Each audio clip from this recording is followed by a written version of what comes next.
pretend I'm not here. That's great.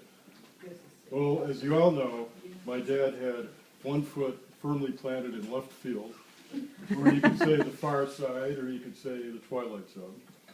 And he loved being in that left field, and he also loved throwing that out there for everybody. It would manifest itself with his artwork, not all of it, but some of it, and also conversationally. He would come out with some remark that may or may not have to do with the conversation at hand. But it would be designed to sort of bring everybody to a halt for like a short period of time. And when I was growing up, I would always be aware of this beforehand because he had some body language before one of his zingers. So what he would typically do, he had to wait for the right point of the conversation to get this out. You know, whatever remark it was going to be. It was sort of a strange remark or humorous, whatever. And he would sort of, when he was waiting for the perfect time, he would sort of start going like this. And then you could sort of see his face ready to sit. So I was prepared. I could brace myself. And sure enough, here it would come. And there'd be, for like an instant, there'd be like a silence, and then people would laugh, and then some people would nervously laugh, and some people wouldn't quite know what to do.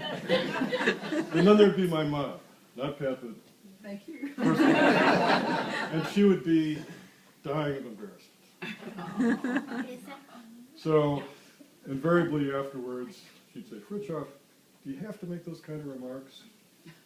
And now there was a writer of social etiquette back in the last century, Emily Post. I don't know if you're familiar with her. Yeah.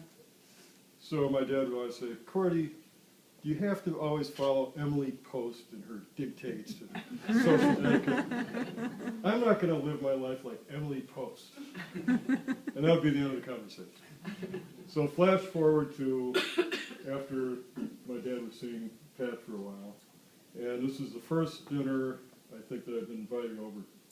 And Stephanie and Anna were there. It was probably 1985 or 84, probably. And the dinner was going great. It was my dad, Pat, me, and Stephanie and Anna. And you guys were 14 or 15 at the time. And all of a sudden, Stephanie and Anna said, "Fritj, do your wolf howl." Oh my God. I was familiar with this wolf howl. He was imitating a wolf howling at the moon. So he was delighted at the opportunity to do this. And then it was like the mother of all wolf howls. And Stephanie and Anna were just twittering with delight. It was like the greatest thing I'd seen. So a few days later, I was telling my mom about the dinner. I said, "Oh yeah, and he did his wolf howl." And she said, "My God, he did the wolf howl at the dinner table? How did they react?" And I said, "They asked him to do it. They thought it was great." Now, if he had been there at the time, he would have, "See, Cordy? Not everybody lives by Emily Post."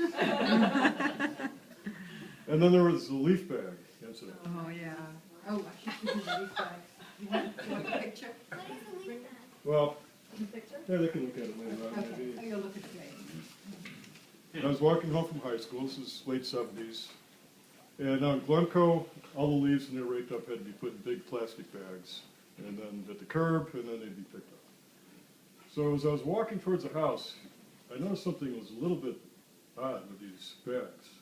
And then I was astonished, sort of mortified, to be honest with you, to see 15 leaf bags, a 40-foot row of leaf bags, each one black like this big, with this brightly painted caricature on it. His, you know, gnomes and elves and stuff. For the whole, I mean, this is an example coming out of Fritj land, for the whole plot to see. So it's shown right out there. Now, when I was of that age, I was like most teenagers, and I was embarrassed that my parents even existed. So when he did this, I was very stoic, and I just sort of looked at him and then proceeded to walk in the house. He gave us no warning he was going to do this. Now, looking back on it, it was great.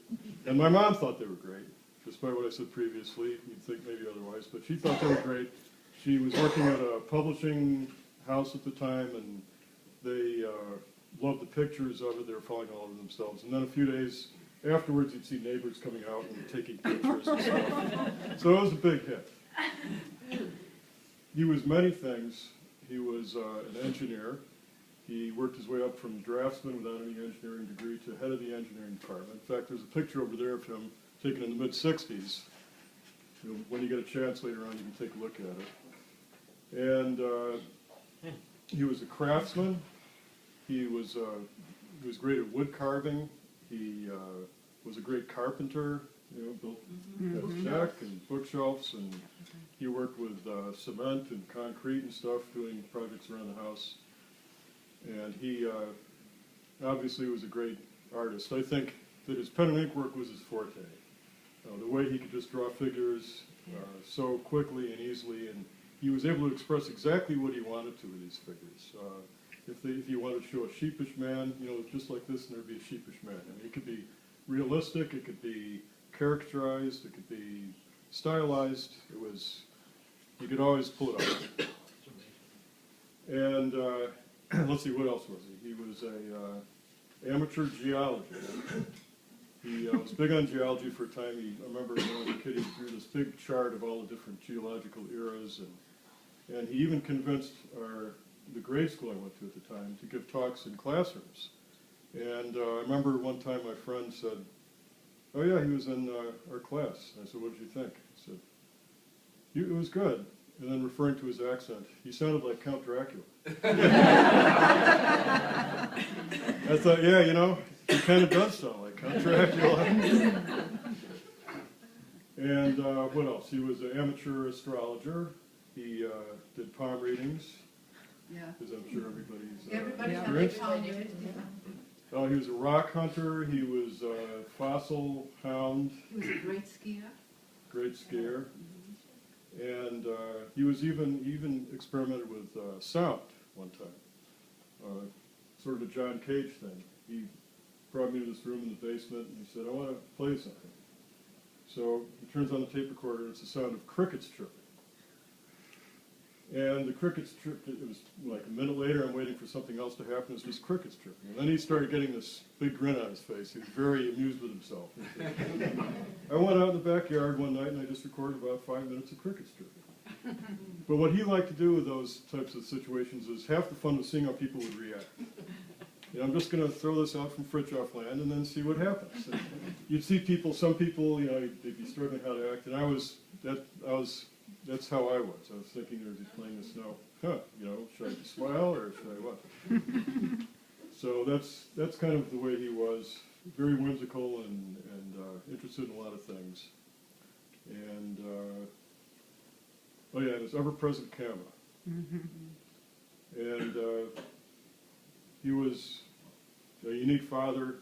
I'll miss him. Oh yeah, and one other thing. He never told anybody, big secret. He was from Norway. Thank you.